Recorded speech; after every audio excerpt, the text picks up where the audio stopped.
bonsoir à tous et toutes, bienvenue à la Cinémathèque française. C'est avec un petit pincement au cœur que je vous dis que c'est le dernier film de cette rétrospective qu'on a consacrée à Sophie Fillière. Et je pense que quelques remerciements sont d'usage. Merci déjà à la famille Fillière, merci à Agathe et Adam, merci à Julie Salvador, Christmas in July, merci aux collaborateurs, collaboratrices de Sophie Fillière de nous avoir accompagnés pendant toute cette rétrospective. Bien sûr, merci aux acteurs et aux actrices qui ont répondu présents à l'appel, à ceux et ceux qui ne pouvaient pas être là mais qui nous ont quand même envoyé de très gentils mots pour venir parler des films et vous les présenter. C'est vraiment un plaisir d'organiser ce genre de rétrospective pour des films qu'on n'a pas eu la chance de assez voir. Et on est très content d'avoir pu vous proposer des films à la fois en 35 mm, des films assez rares finalement. Et surtout de voir que les salles à chaque fois étaient vraiment bien remplies. On pourrait appeler ça un succès, mais finalement le succès, c'est pas pour ça qu'on fait les choses, on fait pas ça pour le succès. On est juste très heureux de pouvoir vous montrer tout ça. Et je pense que finalement, d'avoir des salles bien remplies et de voir les films, c'est le plus beau cadeau qu'on peut faire à une cinéaste. Donc merci à vous d'être là ce soir.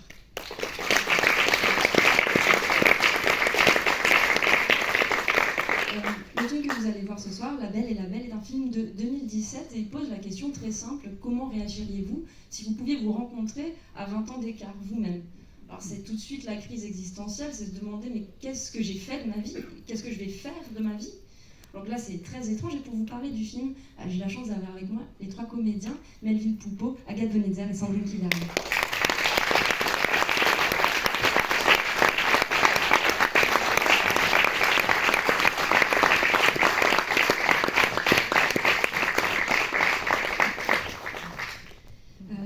Sandrine, vous l'évoquiez pendant la table ronde qu'on a fait donc, samedi dernier, juste après le film Gentil, donc une table ronde avec beaucoup d'actrices de Sophie Fillière, et vous parlez du fait de jouer le même personnage, alors que pourtant vous ne vous ressemblez pas vraiment, enfin vous n'êtes pas vraiment de la même famille. Et comment est-ce que vous avez appréhendé ça, jouer ce même personnage à deux âges différents ? J'ai l'impression que, en tout cas de mon point de vue, tout était vraiment dans l'écriture, quoi. Que à partir du moment où ça ne se situait pas d'un point de vue physique, on pouvait se fier entièrement au dialogue, à l'écriture, et que c'était une question dont on était débarrassé. Après, comme tu l'as évoqué, c'est vrai qu'on a cherché de temps en temps quelques affinités, des gestes, voilà. Mais c'est vrai il me semble qu'elle nous avait pas demandé de développer un truc de gémellité ou de... Enfin, ça se situait pas là parce qu'à un moment, comme le dit mon personnage, je sais plus exactement les mots, mais elle dit je te dis que c'est comme ça, qu'est-ce que tu peux être terre à terre, elle le dit à sa copine, elle dit je te dis que cette fille c'est moi et c'est comme ça, quoi.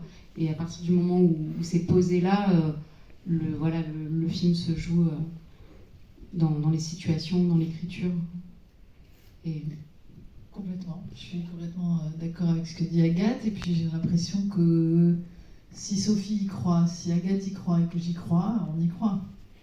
Et en fait, elle est partie de ce principe que voilà, qu'on jouait là-dessus et puis je pense aussi moi je trouve que les gens sont des ambiances. Enfin, je sais pas comment dire, qu'on est tous une ambiance. Et que je ne suis pas loin de penser que peut-être Sophie voyait en Agathe et moi une ambiance possiblement... exactement. Donc on n'a pas cherché à... C'est comme dans les films, dans les émotions, dans les films, dans ce qu'on a à jouer, il ne faut surtout pas chercher ni à faire rire, ni à faire... Il ne faut pas chercher un effet. Et ce que je trouvais très beau justement, c'est que Sophie n'a pas cherché un effet de ressemblance. Elle a pris, je pense, deux femmes qu'elle trouvait possiblement les mêmes à des âges différents et qu'elle se réjouissait de filmer ça et d'y faire croire avec effectivement le scénario aussi bien écrit, les situations qui amènent l'histoire là où elle veut qu'elle aille, et puis ce garçon qu'on a en commun qui simplifie aussi, qui complique et simplifie et qui fait que l'histoire prend forme aussi. Et d'ailleurs, Sandrine, pendant cette même table ronde, vous aviez parlé, parce qu'on parle beaucoup des personnages féminins dans le cinéma de Sophie Fillière, on parle beaucoup des actrices, et ça, c'est sûr que c'est un cinéma d'actrices très fort, mais vous avez aussi évoqué les personnages masculins. D'où ma question, Melville, qu'est-ce que c'est un personnage masculin chez Sophie Fillière ? Qu'est-ce que ça vous a fait de jouer ce genre de personnage ? Et peut-être que vous pouvez un peu nous... Il y en a un autre ici, là. Salle. Collègue qui vient voir les films des autres collègues, ça fait plaisir toujours. C'est un de mes acteurs préférés, Mathieu Amalric, qui est vraiment un modèle. Réponds à la question. Oui, mais je suis un grand fan. À vrai dire, je ne suis pas hyper familier avec le cinéma de Sophie. C'est quelqu'un que je croisais depuis toujours parce qu'en tant que cinéphile, on se croisait justement à la Cinémathèque. On avait des amis communs, elle connaissait ma mère, je connaissais son mari, j'ai eu Agathe Bandir. Donc il y avait un côté familial plus que de spectateur de ses films. Et ensuite... Et j'avoue que pour ce film-là, j'avais l'impression, et c'était une charge en fait, j'avais l'impression de jouer un peu le prince charmant, et ça m'a un petit peu gêné personnellement d'être le prince charmant de Sophie, que je connaissais bien et tout ça, d'imaginer, mais ça m'arrive souvent, ça, enfin, de temps en temps, ça m'est arrivé de jouer, j'avais l'impression, disons, l'homme un peu idéal de la metteur en scène ou du metteur en scène, ça arrive aussi, et du coup, il y a une pression en se disant, bah, je serai jamais à la hauteur, enfin, une espèce de petit complexe comme ça, puis en plus, là, j'étais l'homme idéal de ces deux actrices fantastiques. Du coup, j'étais un petit peu tendu, disons. J'étais pas tout à fait à mon aise. Et puis, grâce à notre amitié avec Sandrine et avec Agathe, elles ont réussi, en fait, elles, à m'amener vers le côté plus simple et plus naturel. Donc, pour revenir à votre question, le personnage masculin, moi, j'avais l'impression d'être plutôt un fantasme, presque plus irréel que la situation qu'elles vivent, elles, de se retrouver dédoublées, que j'étais une espèce de fantasme à la fois de l'homme plus âgé pour Agathe et en même temps de l'amour perdu pour Sandrine. Donc voilà, j'ai joué ça un petit peu comme une espèce de prince charmant, un peu le beau mec, quoi. Enfin, mais avec mes moyens, moi, mais c'était quand même un petit peu l'idée, quoi. C'est intéressant ce que vous dites sur le côté un peu plus fantasmé que la situation que vivent les deux personnages principaux, si tant est qu'ils sont le même en fait quelque part. C'est que l'idée du fantastique de ce personnage qui se dédouble, le truc qui fait un petit peu science-fiction quelque part, en fait sert plus à raconter quelque chose d'extrêmement quotidien et des situations presque banales qu'on peut tous vivre. Et c'est ce qui fait aussi quelquefois la force chez les personnages de Sophie Fillère, c'est que dans tout ce qu'ils ont d'absolument fantasque, d'étrange, à parfois déblatrer des sortes de monologues, on ne sait pas d'où ils sortent, en fait, ils résonnent en nous comme quelque chose d'extrêmement humain, une sorte d'archétype comme ça. Et finalement, la beauté de ce film, quelque part, c'est que c'est vraiment un film sur s'aider à se regarder grandir, quelque part. Mais pour revenir, j'ai l'impression, le personnage de Melville est beaucoup plus important en tout cas, il n'est pas du tout. Il est même très important parce que c'est lui qui va aussi. Non, je ne vais pas dévoiler. Mais oui, c'est aussi ton personnage qui va aussi ramener le réel à sa place, j'ai l'impression aussi. Oui. Mais moi, je ne suis pas au courant de votre histoire, je crois. Dans le film. Oui. Ça, plus ou moins, mais on va pas dévoiler de toute façon, parce qu'il y a peut-être des gens qui n'ont pas vu. Non, mais moi, ce que je trouvais beau au moment de cette table ronde, quand on évoquait les actrices qui, effectivement, sont comme, on le disait, un miroir de Sophie ou une identification particulièrement forte, je trouve, avec Sophie, comme il en existe d'autres, avec d'autres réalisatrices, entre réalisatrices-actrices, réalisateurs-acteurs, il y a cette espèce de chose de miroir. Mais avec Sophie, il y avait aussi un humour, une tendresse, une intelligence du texte qu'elle écrivait, etc. Et je trouve qu'on oublie souvent les acteurs de ces films qui ont aussi cette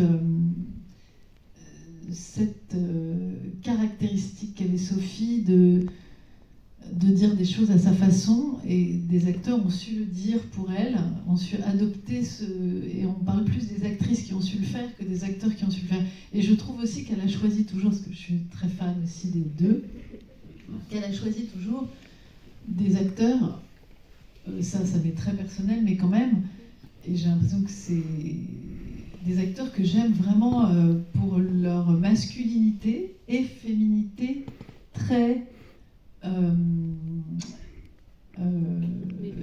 équivalente et mêlée, et que c'était beaucoup l'univers de Sophie, ça, ces hommes-là. Même dans le dernier film, Philippe Catherine, je trouve qu'il a ça, c'est-à-dire cette chose poétique et en même temps virile, et que vous avez, que je trouve qu'au cinéma, elle rend très bien, quoi. De toute façon, le truc auquel je pensais en venant ici, c'est que j'ai identifié beaucoup Sophie au tragicomique, c'est-à-dire que c'est vraiment une vision de la vie et du rapport humain et tout ça, où c'est aussi tragique que comique. Et en ça, je la rapprocherais beaucoup de Woody Allen. Je ne sais pas si c'était une grande fan de Woody Allen, mais c'est vraiment le ton très difficile à trouver même pour les acteurs, d'être à la fois sérieux et dans la vie, quoi, dans le réel, et en même temps d'avoir toujours un petit recul sur les choses et de garder un humour même dans les moments tragiques de la vie. Et même dans les extraits qu'on a vus et tout ça, il y a vraiment cette dimension chez Sophie qui fait partie aussi un peu de Fellini. Il y a la rétrospective en ce moment, mais certains auteurs qui arrivent à rester sur ce fil-là un peu du tragicomique. Et donc à jouer, j'avais l'impression que c'était aussi beaucoup au travers de nos rapports à nous et de l'amitié et même de l'amour qu'on pouvait avoir pour Sophie qui donnait cette note-là du jeu, quoi. Là, on pense d'ailleurs à la Rose pourpre du Caire, bizarrement, je trouve. Oui, c'est vrai. Dans un truc de réalisme non réaliste, enfin, un truc du cinéma dans le cinéma, avec cette idée de... Parce que c'est quand même je trouve que c'est beau, ça, l'idée de la brèche, quoi. Ouais. C'est une brèche dans la réalité. Et enfin, après, c'est dans tous ces films, mais c'est cette idée de doute et de brèche, quoi. Écoutez, merci beaucoup à tous les trois, merci. Avec Très bonne plaisir. séance à tous les deux, merci.